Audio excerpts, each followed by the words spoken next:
Hábitos alimentares. Nessa aula nós vamos aprender sobre hábitos alimentares. O que são alimentos processados e ultraprocessados?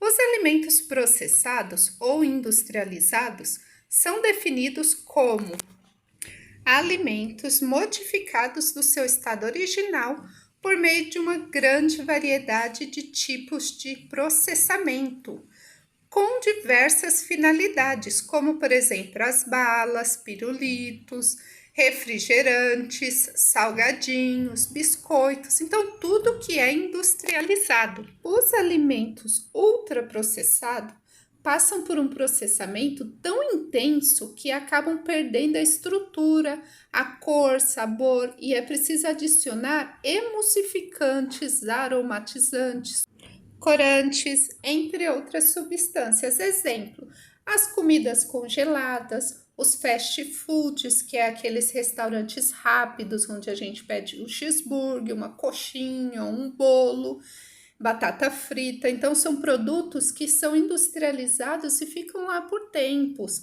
e depois fazem para a gente naquelas máquinas industriais.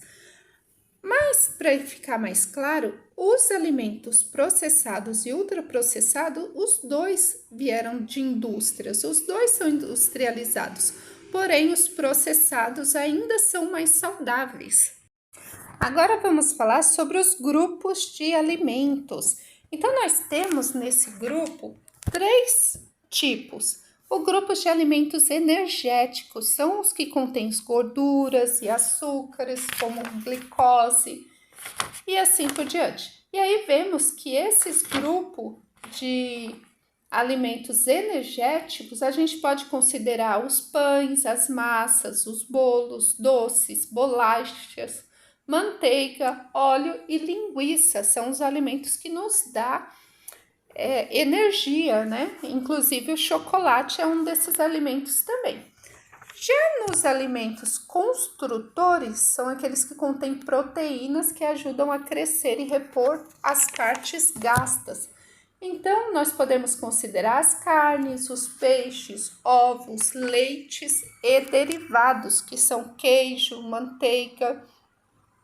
E temos também o grupo dos alimentos reguladores, que são os que contêm vitaminas e minerais, que são as frutas e os legumes. Agora, uma informação importante é que os alimentos construtores, eles são ricos em proteínas e nos ajuda também com os nossos nutrientes. Os energéticos é muito importante porque mesmo uma pessoa parada, ela gasta energia com os batimentos do coração, a respiração, movimento do intestino. Então, os alimentos energéticos é muito importante na nossa saúde. Agora, se nós comermos muito alimento energéticos, nós precisamos fazer exercício para que não tenha aumento de peso. Os alimentos reguladores, eles também contêm vitaminas e minerais. E as vitaminas mantêm o funcionamento do nosso sistema nervoso. E a falta dessas proteínas pode causar inúmeras doenças. E então, qual dos três grupos a gente precisa comer mais? Na verdade, nós precisamos dos três grupos na quantidade certa e na hora certa. Vamos falar um pouquinho de diabetes? Existem dois tipos de diabetes. Um deles, a pessoa nasce com pâncreas incapaz de produzir insulina.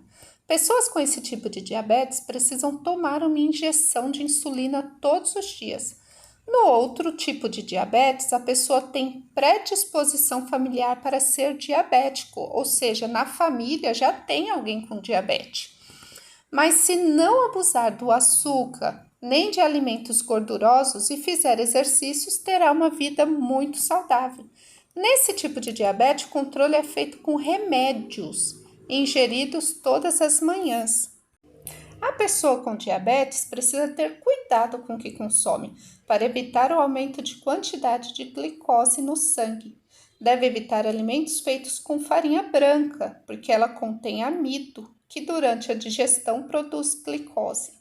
O açúcar deve ser evitado, que é sacarose, que também produz glicose, doces, macarrão, massas, refrigerantes, contém açúcar, rapadura e mel, pizza, hambúrguer, cachorro-quente, além de farinha. Contém molhos com óleos que produzem açúcar. Beterraba, batata doce também tem muita reserva de amido. Nesse caso, é importante analisar muito bem a tabela de frutas, o que eles contêm, para que possa ter uma dieta regulada. Eu espero que vocês tenham entendido. Se tiver alguma dúvida, é só deixar nos comentários que a Pro responde. Um abraço e até a próxima aula. Tchau!